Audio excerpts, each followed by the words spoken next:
Hello दोस्तों, नमस्कार। स्वागत है आप सभी का एजुकेशन मंत्रा में। दोस्तों, आज के इस वीडियो सेशन में हम बात करने वाले हैं विभिन्न प्रतियोगी परीक्षाओं से संबंधित लेटेस्ट अपडेट के बारे में, जिसमें बात होगी टीजीटी पीजीटी 69,000 शिक्षक भर्ती, 50,000 पदों पर भर्ती की हकीकत, आरक्षण मुद्दे पर गृह मंत्री से मुलाकात, सीएम योगी जी के प्रॉपर्टी वाले बयान पर क्या कुछ हो गया है हंगामा, छिड़ी है चौतरफा बहस। तो सारी अपडेट्स के साथ डिस्कस करें। इसके पहले जो यूपी ट्रिपल एससी पेट की प्रिपरेशन कर रहे हैं उन अभ्यर्थियों के लिए एक छोटी सी इन्फॉर्मेशन अगर है। आप यूपी ट्रिपल एससी पेट की प्रिपरेशन कर रहे हैं तो ऐसे में चच्चू पब्लिकेशन लाए हैं यूपी ट्रिपल एससी पेट के लिए संपूर्ण गाइड। अगर इस गाइड की खास बात करें तो यहां पर ये गाइड सिलेबस के अकॉर्डिंग तैयार की गई है। यूपी ट्रिपल एससी का जैसा पाठ्यक्रम है उसी के लिहाज से यहाँ पर कंटेंट को बड़े बेहतरीन तरीके से दिया गया है। भारतीय इतिहास की बात करें तो इसी प्रकार से पूरा टॉपिक आपको डिस्कस किया गया है।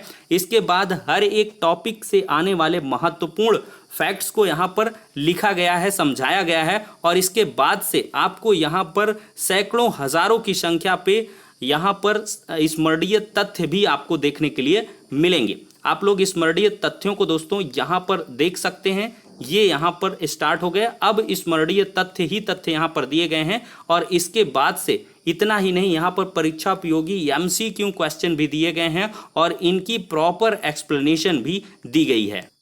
साथ ही साथ चच्चू पब्लिकेशन लाए हैं यूपी ट्रिपल एससी पेट की प्रैक्टिस के लिए 20 प्रैक्टिस सेट की एक बहुत ही नायाब किताब। अगर इसमें देखा जाए तो 20 प्रैक्टिस सेट प्रोवाइड किए गए, 100 क्वेश्चन मिलेंगे और हर क्वेश्चन का आपको प्रॉपर एक्सप्लेनेशन भी यहाँ पर उपलब्ध करवाया गया है। तो ज़्यादा जानकारी के लिए लिंक डिस्क्रिप्शन बॉक्स में प्रोवाइड है और दिए गए नंबरों पर भी आप कॉल कर सकते हैं। इतना ही नहीं, ये सारी की सारी बुक्स आपको अपने नज़दीकी बुक स्टॉल पर भी उपलब्ध हैं। वहाँ पर जाकर भी प्रॉपर तरीके से इसकी एनालिसिस कर सकते हैं और इसके बाद इसको परचेज भी कर सकते हैं। दोस्तों, देखा जाए तो कल की डेट पर सीएम योगी आदित्यनाथ जी के द्वारा एक बयान जारी किया गया, जिसको लेकर काफी विवाद की स्थिति पनप चुकी है। जी हां दोस्तों, यहाँ पर बयान ही कुछ ऐसा है जिससे साफ तौर पर एक बड़ी चेतावनी दी गई है और साथ ही साथ प्रॉपर्टी जब्त करने जैसी बातें सीएम योगी आदित्यनाथ जी के द्वारा कही गई हैं। तो देखते हैं सबसे पहले स्टेटमेंट। देख सकते हैं योगी आदित्यनाथ जी के ऑफिशियल पेज से ये ट्वीट हुआ है कि प्रदेश के युवाओं से मेरी अपील है कि वह किसी के बहकावे में ना आए। आज कोई गलत नहीं कर सकता है। जिसको अपनी प्रॉपर्टी जब्त करवानी हो वह गलत कार्य करे। ये ट्वीट 21 जुलाई 2021 को 9:13 पर किया गया और जब से ये ट्वीट किया गया तब से हंगामा ही हंगामा चौतरफा देखने के लिए मिल रहा है। अभ्यर्थी भी लगातार टैग करते हुए ट्वीट कर रहे हैं और मुख्यमंत्री जी को लगातार यहाँ पर घेरा जा रहा है कि अगर इतनी ही पारदर्शिता भर्ती हुई है, अगर आपने ओबीसी के 34,000 या 1 लाख सीट दे दी है, तो भैया जाकर आयोग और कोर्ट को मूल चयन सूची दिखा क्यों नहीं देते। मतलब पारदर्शिता भी किए हैं और सूची दिखाएंगे भी नहीं। ऐसी पारदर्शिता तो पहली बार देखने को मिल रहा है। वहीं पर देखा जाए तो चंद्रशेखर आजाद के द्वारा ट्वीट किया गया है कि ओबीसी और दलित कैंडिडेट के साथ आपने जो नाइंसाफी की है वह जग जाहिर है। पिछड़ा आयोग की बात आप मान नहीं रहे हैं। आपने हकमारी की है। आपने आंदोलनकारी बहनों को पीटा है। अब ओबीसी के लोग जग गए हैं। इस मुद्दे पर मैं कल लखनऊ में आंदोलन की घोषणा करूंगा। और देख सकते हैं फिर इसके बाद से यहाँ पर अजय सिंह आप से है। इन्होंने ट्वीट किया कि तानाशाहों की गुलामी करना और उनकी गीदड़ भभकियों से डरना संघ और भाजपा के संस्कार होंगे आदित्यनाथ जी। ये चंद्रशेखर आजाद और मंगल पांडे जैसे वीर क्रांतिकारियों को जन्म देने वाली पावन और महान भूमि उत्तर प्रदेश है। यहाँ के लोग ऐसी धमकियों का जवाब देना बखूबी जानते हैं। इंतजार करिए। फिर इसके बाद से ट्वीट देखने को मिला सूर्य प्रताप सिंह आईएएस रिटायर्ड है, इनके तरफ से कि छात्र आवाज उठाएंगे तो क्या उनकी भी संपत्ति जब्त कर लोगे। उनकी शिक्षा, उनकी मेहनत, उनकी प्रतिभा ही उनकी कुल पूंजी है। क्या उसे भी जब्त कर सकोगे। काश की अगर काबिलियत भी जब्त की जा सकती, तब शायद सरकार में कुछ सुधार आ सकता था। तो देख सकते हैं इस ट्वीट के बाद काफी जंग छिड़ी हुई है। ट्वीट पर ही ट्वीट किए जा रहे हैं। बहुत सारे ट्वीट हो चुके हैं और इसको लेकर काफी गहमा गहमी भी है। तो दोस्तों देख सकते हैं किस प्रकार से प्रदेश के मुखिया के द्वारा जब इस प्रकार के स्टेटमेंट दिए गए तो जंग छिड़ गई है। तो आप क्या कुछ अपना विचार रखना चाहते हैं? योगी आदित्यनाथ जी का ये स्टेटमेंट कहीं ना कहीं थोड़ा सा आपत्तिजनक तो है ही, कम अच्छा है। एक इतने बड़े ओहदे पर रहते हुए ऐसे स्टेटमेंट थोड़े से शोभा नहीं देते हैं। और युवाओं को कहा है, और युवा कहीं ना कहीं अपने अधिकारों की मांग कर रहे हैं, तो उनकी बातों को सुना जाना चाहिए और उनके आधार पर आपको निर्णय लेना चाहिए, ना कि उनको धमकियां देनी चाहिए और साथ ही साथ प्रॉपर्टी जब्त करनी जैसी चीज़ें थोड़ी सी नागवार लगती हैं। और इसका एक ही मात्र कारण है कि आप इतने बड़े ओहदे पर हैं, आप मुखिया हैं प्रदेश के, और मुखिया से ऐसी उम्मीद नहीं की जा सकती। आई थिंक, मुझे जैसा कि लगता है। आप लोग क्या कुछ सोचते हैं? और बिल्कुल है कि ये तो बिल्कुल सही है कि बहकावे में ना आए अगर कोई गलत तरीके से बहकाता है, लेकिन ये कहीं ना कहीं आंदोलनकारी जो छात्र हैं, रोजगार के लिए हैं, उन्हीं को ये कहा गया है। क्योंकि और अगर कोई गलत कार्य हो रहा होता, उसकी चर्चा हुई होती, तब ट्वीट आया होता योगी जी का, तो ये होता कि भाई उस परिप्रेक्ष्य में है। तो चलिए देखते हैं खैर इसमें क्या कुछ होता है निकट भविष्य में, तो देखना होगा। दोस्तों, यहाँ पर अनुप्रिया पटेल की तरफ से आदरणीय गृह मंत्री श्री अमित शाह जी से मुलाकात की गई है।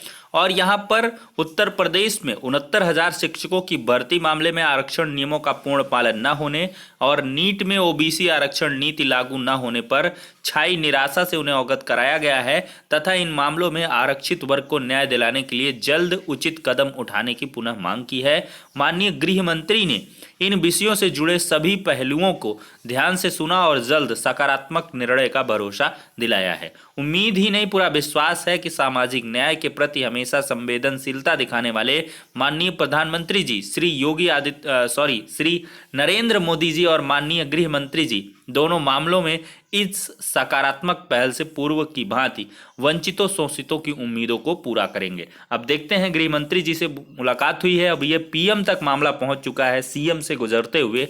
अब आरक्षण का जो मुद्दा है काफी उबाल में है। अब देखते हैं यहाँ पर क्या कुछ होता है। अब दोस्तों, शेष अपडेट्स को फटाफट देख लेते हैं। उत्तर प्रदेश की नई शिक्षा नीति पर कैबिनेट की मुहर लग चुकी है।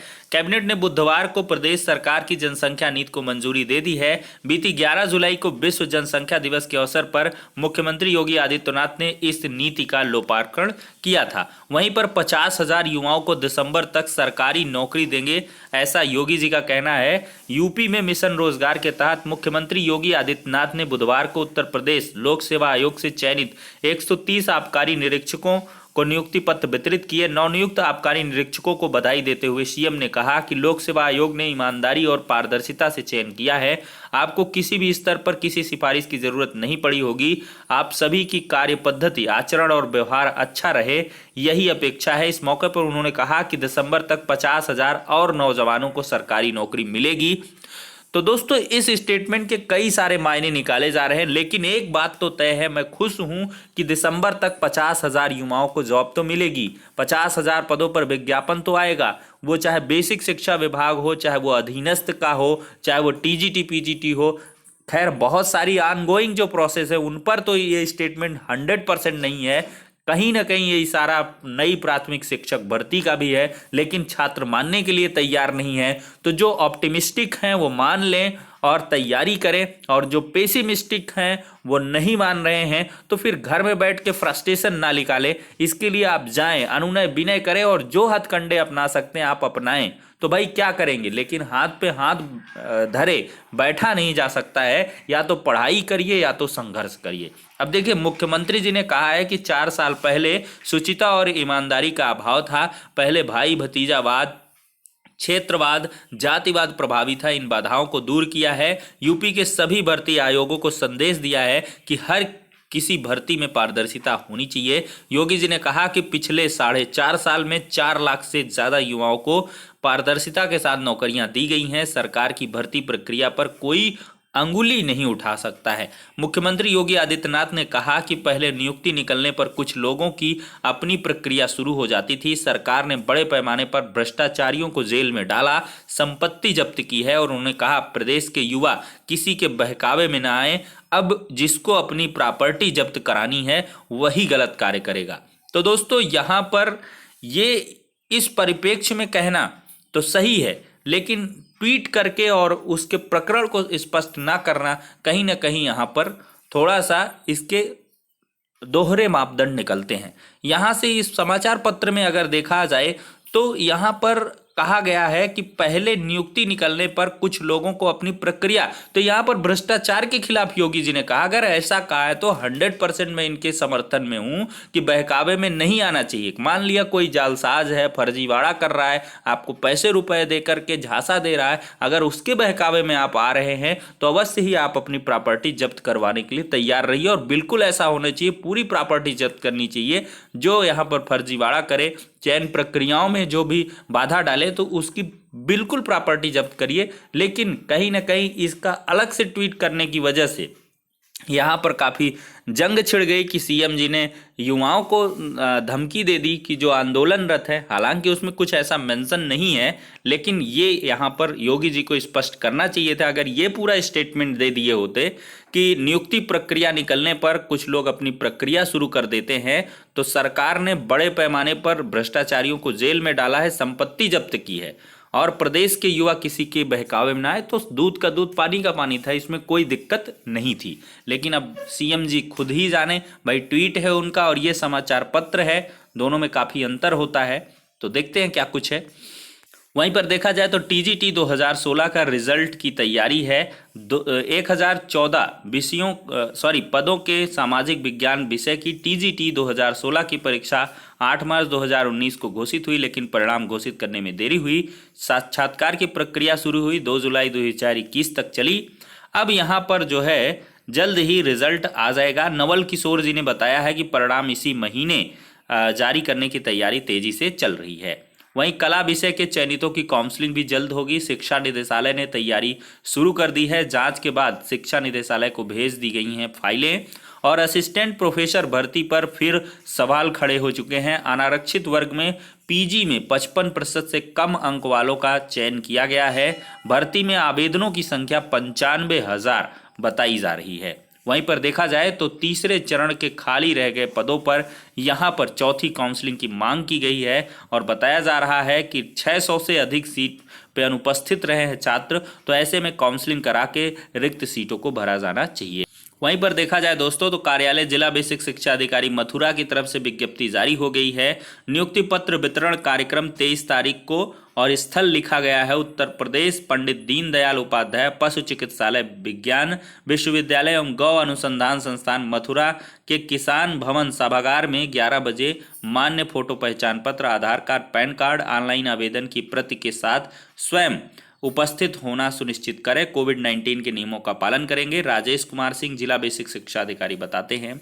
तो मथुरा वाले संज्ञान ले लें और समाचार पत्र आप लोग पढ़ लें अपने लोकल के न्यूज़पेपर, वहाँ पर बहुत ज़्यादा संख्या में आपको विज्ञप्तियाँ देखने के लिए मिलेंगी। और मैं भी अभी टेलीग्राम चैनल में डालना शुरू कर दूंगा जैसे जैसे मुझको मिलती जाएंगी। तो फिलहाल के लिए ये सारी अपडेट्स हो जाती हैं। नेक्स्ट वीडियो में मिलते हैं।